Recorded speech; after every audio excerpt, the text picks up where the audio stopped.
Imagine for a moment, you're about to board a train. You step onto that carriage, find your seat, and settle in. And you have this implicit trust, right? That this massive machine will get you safely from A to B across huge distances, complex networks, no hitches. But what actually makes that trust possible today?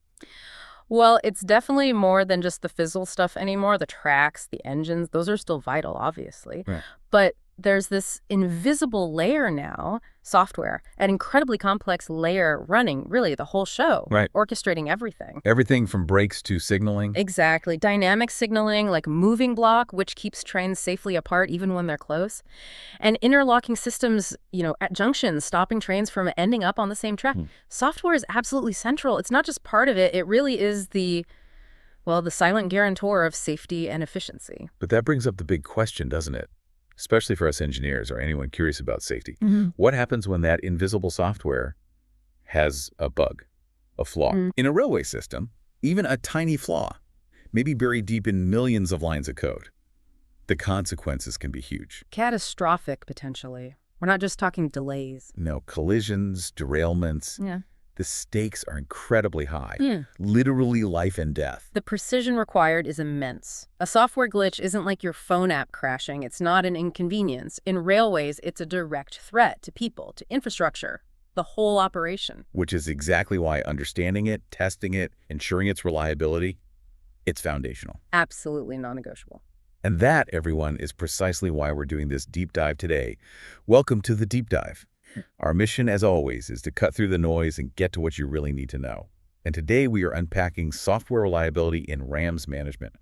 This is really geared towards engineering students, folks starting out in technical fields, or maybe you're just fascinated by how complex systems like railways are kept safe. Yeah, our goal is to explore how engineers and data scientists tackle this huge challenge, ensuring the software controlling critical systems, like those trains, stays robust, reliable, safe. And remember, this software isn't static. It's constantly evolving. Updates, new features. It has to adapt. So we'll look at what software reliability actually means, how it's different from hardware reliability, which is a key point, and then we'll get into the powerful tools and models used to manage and predict it. Think of this as your shortcut to getting really well informed about a crucial, often unseen part of modern engineering. Okay, let's start there then. What is software reliability, and why is it so different from, say, a physical part failing? Right. So the textbook definition is something like the probability of software operating without failure for a specified time in a defined environment. Sounds simple enough on the surface. It does, but the way it fails is totally different. Think about hardware, a train axle, a brake part, a circuit board. These things physically degrade. They wear out. Friction, heat, corrosion, metal fatigue. There's a physical process. Yeah, like rust on a car or tires wearing thin. You can often see it coming. Exactly. Predictable to some extent, but software, it doesn't rust. It doesn't get tired from running too much. It doesn't physically break down. That's the core thing, isn't it?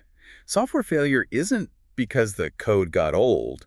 It's almost always a design fault, a mistake made when it was written. Or an unexpected situation, an operating condition the designers didn't foresee, or maybe a really weird input value. Something triggers that hidden flaw. The software itself hasn't worn out. It just behaves incorrectly under specific circumstances. So it's about logic flaws, unexpected states, not physical wear. Precisely. And that difference is massive for railways, because a bug that's in the code today, it'll still be there tomorrow and next year, until someone finds it and fixes it perfectly. It's not gradual decay. It's like a hidden landmine, just waiting for the right trigger. Which makes finding and removing those flaws incredibly challenging. And brings us right back to why this is non-negotiable for railways. The software applications are critical. Life and death, like you said. Take moving block signaling. Right, the dynamic spacing between trains. Yeah, older systems used fixed blocks of track. Only one train per block. Very safe, but limits capacity. Trains stack up, especially in busy areas. Exactly. Moving block uses software to constantly calculate safe braking distances in real time, based on speed, train type, track conditions, everything. Allows trains to run much closer together. Much closer, much more efficiently. Think of a busy metro during rush hour. You need that capacity. But if the software calculating that safe distance has a bug, even a tiny miscalculation, A train could overshoot, Collision risk. Potentially catastrophic. So the reliability of that specific software function is paramount. And it's not just trend spacing. What about junctions, interlocking systems? Ah, yes. Interlocking is critical. It prevents conflicting movements. Imagine a complex junction, tracks crossing everywhere. The interlocking software acts like a super intelligent traffic cop. It ensures signals are set correctly, switches are thrown in the right sequence, and no two trains can possibly be cleared to occupy the same piece of track simultaneously. It prevents physical conflicts through logical control. Precisely. A bug there could lead to derailments or collisions at some of the most vulnerable points in the network. Then there's the big picture stuff too, right? Yeah. Network monitoring and control. Absolutely. Software that oversees the entire network, collecting data speeds, locations, signal status, power, making real-time decisions to optimize flow, respond to incidents. A glitch there could paralyze the whole system or send trains the wrong way. Or trigger wrong emergency procedures. Huge knock-on effects, millions of people impacted. And we shouldn't forget the software controlling physical hardware directly. Good point. Where digital meets physical, commanding doors to open or close. Operating track switches, adjusting power, deploying brakes. Yeah. A bug in that kind of software has immediate, tangible physical consequences. So it's clear the reliability has to be incredibly high. How do engineers actually achieve that? How do they manage these elusive bugs? That's where software reliability growth models, or SRGMs, come in. These are really powerful practical tools, not just theory. Okay, SRGMs. What do they do fundamentally? They use statistical and probability techniques. They analyze the failure data you collect during testing. So all those bug reports, the times they occurred. Exactly. And based on that data, SRGMs help engineers predict things. Crucially, they predict how much more testing is needed to reach a target reliability level. Like a specific low failure rate. Precisely. They help answer, is the software safe enough to release now? Or do we need, say, another 100 hours of testing? That sounds incredibly useful for project management and safety sign-off. It is. And they also help estimate how many severe bugs might still be hiding, the ones you really don't want escaping into the wild. So organizations use these models to build confidence, quantified confidence. Quantified confidence, that's the key phrase. It allows them to make informed decisions about deployment, market release, based on data, not just gut feeling. It provides a statistical basis for those huge decisions. Yeah, decisions involving millions of dollars, regulatory approval, public safety. SRGMs provide the backbone for saying, yes, we're ready, or no, not yet. And you mentioned they rely on statistics and probability. Does that mean complex math is involved? It does.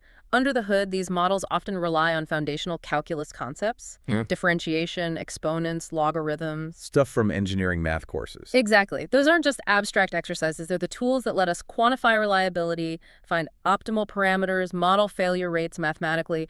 They provide the language for this analysis. Okay, so we understand why software reliability is different and critical, and that SRGMs are the tools. Now, let's dig into a core challenge, quantifying that uncertainty.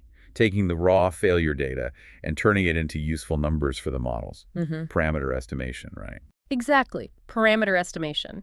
It's about finding the specific numbers, the parameters within your mathematical model that best describe the failure data you actually observed. Finding the signal in the noise, basically. That's a great way to put it. You have a theoretical model, say, describing how bugs are found over time. That model has variables like maybe the initial number of bugs or the rate they get detected. Parameter estimation is the process of figuring out the best values for those variables based only on your test data. So turning the abstract model into something concrete and specific to this piece of software. Precisely. Without good parameters, the model is just algebra. With them, it becomes a predictive tool. What kind of data do we feed into this process? You mentioned failure data. Right. Two main types usually. First, individual failure times. This is super detailed. You record the exact moment each bug is found. Bug 1 at 10.15, bug 2 at 25.42, bug 3 at 40.03, that level of precision. Exactly that. Time-stamped events. Very rich data. Okay, what's the other type? The other is failure count data. Here, you group things. You record how many bugs were found within specific time blocks. So, like 5 bugs in the first day of testing, 3 bugs in the second day, 2 in the third. Yep. Or per shift, per week, whatever interval makes sense for the testing process. Less precise than individual times, but still very common and useful. Okay, so we have our data, either timestamps or counts. Now, how do we estimate the parameters? You mentioned key techniques. Two big ones dominate. least squares estimation, or LSE, and maximum likelihood estimation, MLE. LSE sounds familiar, maybe from statistics, fitting lines to data. That's exactly it. LSE is quite intuitive. Imagine plotting your data, say, cumulative bugs found versus testing time. LSE finds the model parameters, the line or curve, that minimizes the sum of the squared vertical distances between your actual data points and the model's prediction. So it's drawing the best fit line, trying to get as close as possible to all the points, on average. Pretty much. You're minimizing the overall error, where error is that distance squared. Squaring makes big errors count more and treats positive and negative errors the same. Simple, visual, makes sense. Yeah. What about MLE? Maximum likelihood estimation. Sounds more complex. It takes a different angle, a more statistical one, MLE asks. Given the failure data we actually observed, what model parameters make this specific data the most probable, the most likely outcome? Ah, okay. Not just minimizing distance, but maximizing the probability of seeing what we saw. Exactly. It tries to find the parameter values that maximize the likelihood function. This function represents the probability of getting your specific data set, assuming different possible parameter values. So it's looking for the underlying truth that most likely generated our observations. That's the idea. It's often considered more statistically robust than LSE, especially for complex models or large data sets. Why is that? Any practical advantages or maybe disadvantages, say in a railway context where robustness is key? Good question. LSE can be sensitive to outliers. A few weird data points can pull the best fit line way off. MLE, being based on the probability distribution of the data, is often less affected by single outliers and has better statistical properties. As you get more data, it becomes more efficient, less biased. So more reliable estimates in the long run. Generally, yes. The downside is that MLE is often computationally harder. You might need numerical optimization techniques to find the parameters that maximize that likelihood function. There isn't always a neat formula like in simple LSE cases. But for critical systems like railways, that extra statistical rigor from MLE might be worth the computational effort. Often, yes. The robustness and statistical grounding of MLE are highly valued when safety is paramount. Okay, and I heard there's a trick with MLE using logarithms, maximizing the log likelihood instead. Ah, yes. That's a common technique. The likelihood function itself often involves multiplying lots of small probabilities together. This can result in incredibly tiny numbers, which computers can struggle with, called underflow. By taking the natural logarithm, those multiplications become additions. It makes the math much simpler, easier to differentiate to find the maximum. And finding the maximum of the log likelihood gives you the same parameters as maximizing the original likelihood. Exactly the same parameters. The log function doesn't change where the peak is, just its height. It's a purely mathematical convenience that makes the computation feasible. Clever. Let's try a simple example. The coin flip one. Perfect. Say you flip a coin 5 times, get 3 heads, 2 tails. Intuitively, what's the most likely probability of getting heads for this coin? 3 out of 5.6. Right. MLE provides the formal calculus method to prove that 0.6 is indeed the parameter value, the probability of heads, that maximizes the likelihood of observing exactly 3 heads and 2 tails in 5 flips. So it confirms our intuition in simple cases. And gives us a rigorous way to find the best parameters in much, much more complex situations, like modeling software failure times using distributions like the exponential or Bible. And for the exponential distribution, which pops up a lot in reliability. For the exponential, the MLE, for the mean time to failure, MTTF, turns out to be beautifully simple. It's just the average of the observed failure times. Just the average, really? Yep. If you observe failures at times T1, T2, T3, up to Tn, the MLE estimate for the average time until the next failure is just T1 plus T2 plus T plus Tn. Wow. So that complex MLE theory sometimes boils down to something very intuitive. It does. That connection between rigorous theory and practical, sometimes simple results is what makes these methods so valuable for engineers. Okay, so we've collected data, estimated parameters using LSE or MLE. Now, what do these failure rate models actually tell us? How do they help predict reliability? Let's focus on one you mentioned earlier, the Jelinski-Miranda model, JM. Right. So failure rate models like JM use that parameterized model to answer really practical questions, crucial questions for managing a software project. Such as? Such as estimating the initial number of faults that were probably in the software when testing started, gives you a sense of the initial quality or lack thereof. Okay, starting baseline. What else? Even more important, maybe, estimating the number of faults still remaining after you've done a bunch of testing and fixing. The residual risk, how many bugs are still lurking? Exactly. That's a huge number for deciding if the software is safe enough. What else can it predict? It can predict the mean time to failure, MTTF, for the next fault. So after fixing bug #100, how long, on average, until bug #101 shows up? Very tangible. Helps set expectations for stability. Yep. And related to that, it can estimate how much more testing time you might need to find, say, the next 10 bugs, or to reach a specific MTTF target. Resource planning, basically. Budgeting time and effort. Precisely. And finally, for safety-critical stuff, it can estimate the probability of failure-free operation for a specific mission time. Like, will this train control software run for 24 hours without a critical failure? With what probability? Exactly that. Often a key metric for regulators. And the core idea behind these models is reliability growth. Yeah, the fundamental intuition is simple. You test, you find bugs, you fix bugs. As you do this, the software gets better, more robust. So the rate at which you find new bugs should decrease over time. More testing leads to fewer failures per hour. Reliability grows. Makes sense. Now, the JM model specifically, you said it was early, influential. Very. From 1971, it laid a lot of groundwork. Its assumptions are key to understanding it. Okay, assumption one. Assumption 1. There's a fixed, finite, but unknown number of initial faults. A limited pool of bugs to find. Okay. 2. Each bug contributes equally to the overall failure rate. Finding bug A has the same impact on the rate as finding bug B. Maybe not always realistic, but simplifies the model. Exactly. Simplifies the math. Third assumption. The time between finding successive bugs follows an exponential distribution. And critically, the rate parameter of that exponential distribution is directly proportional to the number of bugs still remaining. So if 100 bugs remain, the failure rate is, say, 100 times some constant. If only 10 bugs remain, the rate is 10 times that constant. Precisely. The rate drops in discrete steps each time a bug is found and fixed. Which leads to the fourth assumption. Yes, the fourth assumption. When a bug is found, it's fixed immediately and perfectly. No new bugs introduced during the fix. The perfect debugging assumption? Also maybe not always true in reality? Often not. Fixes can introduce regressions, but again, it simplifies the model to focus purely on finding the initial bugs. Okay, so those are the assumptions. How does it look with real data? You mentioned the SYS1 dataset. Right. SYS1 is a classic dataset with 136 recorded failure times.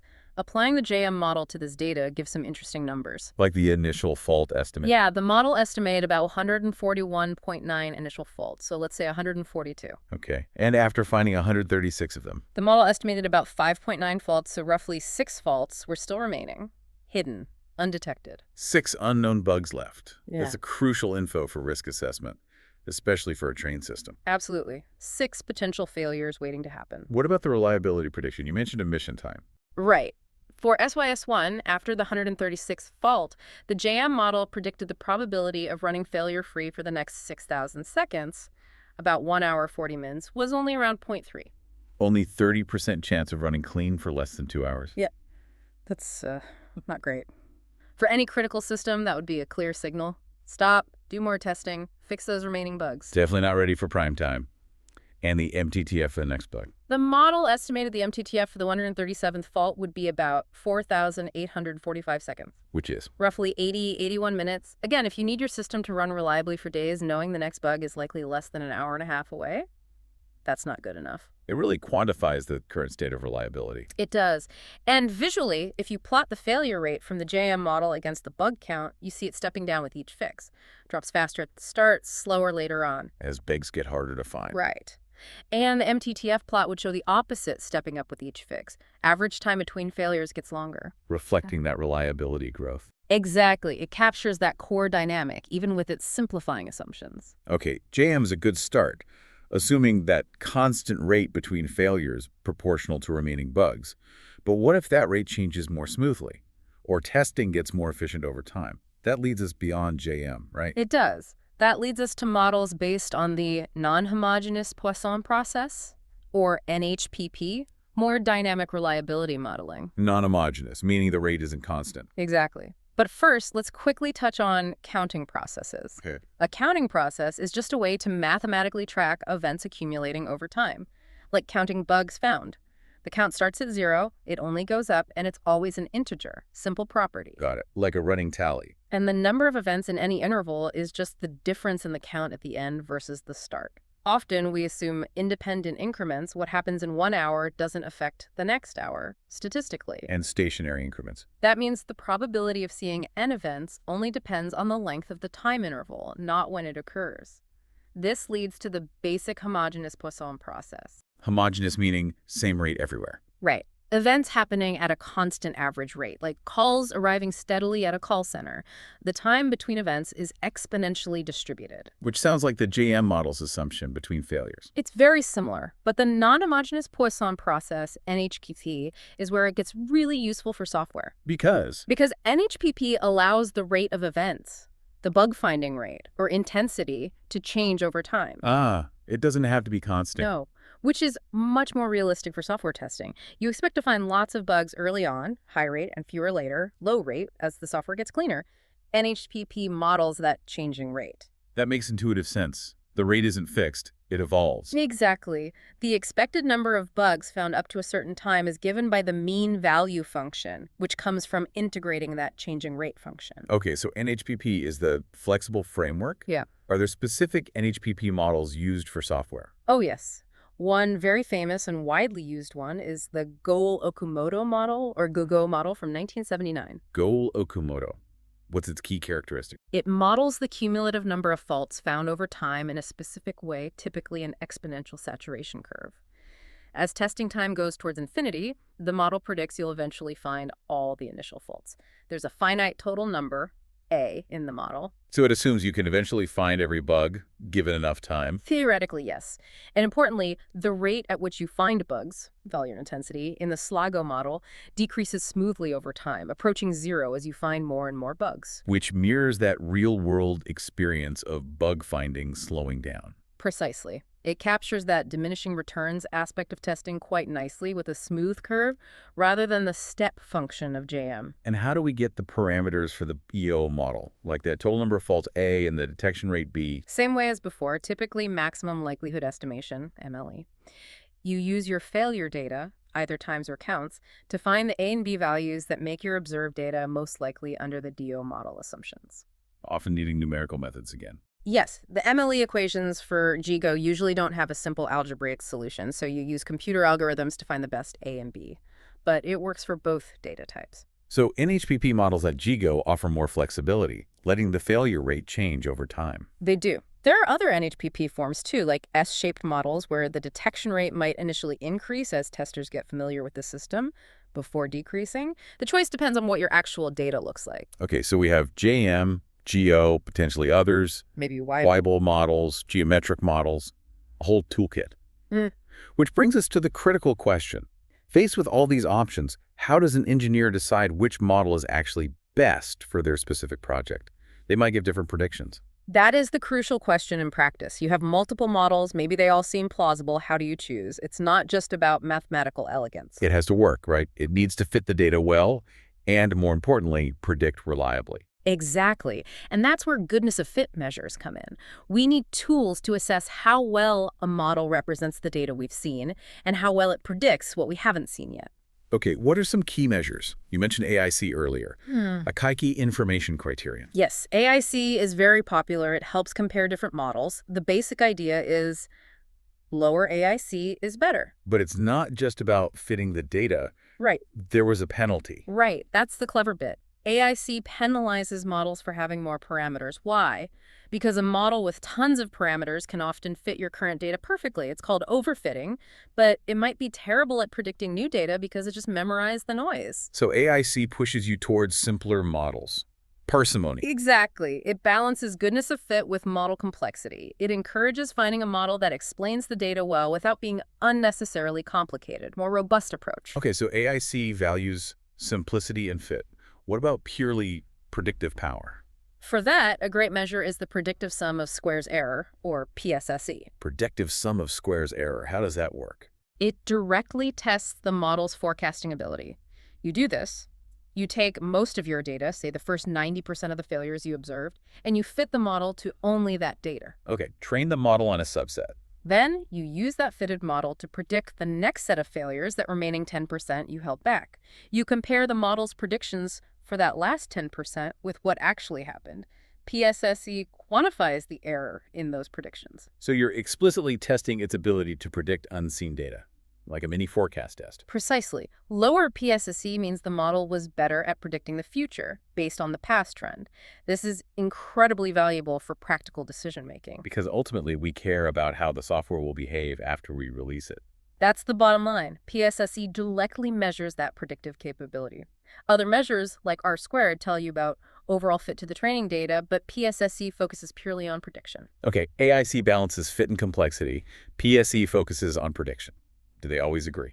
Ah, that's where it gets interesting. Let's go back to the SYS1 data again. Okay, 136 failures. When researchers ranked various models using AIC, a model called the geometric model came out best, followed by Weibull, then JM, then JGO. So AIC preferred geometric. Simpler?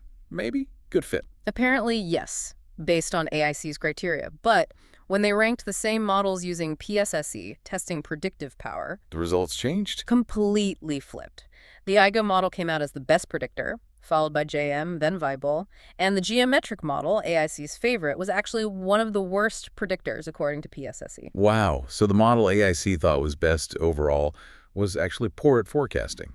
In this specific case, yes. It highlights the conflict. AIC liked geometric simplicity and fit to the training data, but that simplicity apparently wasn't enough to capture the real dynamics needed for accurate prediction on new data. Joe, while perhaps more complex, did a better job forecasting. And that is a crucial insight for you, the listener, right? Absolutely critical. It shows that no single metric tells the whole story. You can't just calculate AIC, pick the lowest number, and declare victory. Different measures emphasize different things. AIC values parsimony, PSSE values predictive accuracy. Exactly. So for something as critical as railway software, engineers must look at multiple measures. They need to understand the strengths and weaknesses of each model, the context of their data, and use informed judgment. It's not just about plugging numbers into a formula. It's about critical thinking. It's about building confidence through multiple lines of evidence. Goodness of fit, predictive power, maybe visual checks of the plots, understanding the model assumptions. It's a holistic assessment. Especially when lives depend on it. You need that robust, multifaceted approach. That's the hallmark of good reliability engineering in practice. Informed judgment based on a comprehensive analysis. What a deep dive that was. We've really covered a lot of ground in the world of software reliability for RAMs. You should now have a much clearer picture of why software failures are unique, those design faults, not wear and tear, and why that matters so much for railways. And we explored the tools engineers use estimation techniques like least squares and especially maximum likelihood estimation to turn raw failure data into model parameters. Plus, we looked at key reliability growth models like Jelinski-Miranda and Goel-Okumoto, understanding their assumptions and what they predict about remaining bugs and future failures. And crucially, we saw that choosing the best model isn't straightforward. You need to look beyond just one metric, considering things like AIC for parsimony and PSSE for predictive power, and use expert judgment. And this isn't just abstract theory. This knowledge underpins the safety and efficiency of complex systems all around us, particularly transportation networks. Absolutely. For those of you studying engineering or starting your careers, getting your head around these concepts is genuinely key to building the reliable, safe tech of the future. The principles apply way beyond railways, too. Aerospace, medical tech, energy. Anywhere software failure has serious consequences. So maybe the next time you're on a train or using almost any complex technology, think about the software inside. Appreciate those hidden layers of reliability engineering, the models, the analysis, all working to keep things safe and functional. Yeah, it's quite something when you stop to consider it. Which brings us to a final thought for you to mull over. What other everyday systems, maybe ones you use without a second thought, rely heavily on this kind of software reliability management? Good question. Cars, medical implants, financial systems. Could be any of those. And how might these models, JM and JGO, others, be applied to those systems to analyze and improve their safety and performance? Where else is this silent engineering happening? Something to ponder. Until next time, keep digging deeper.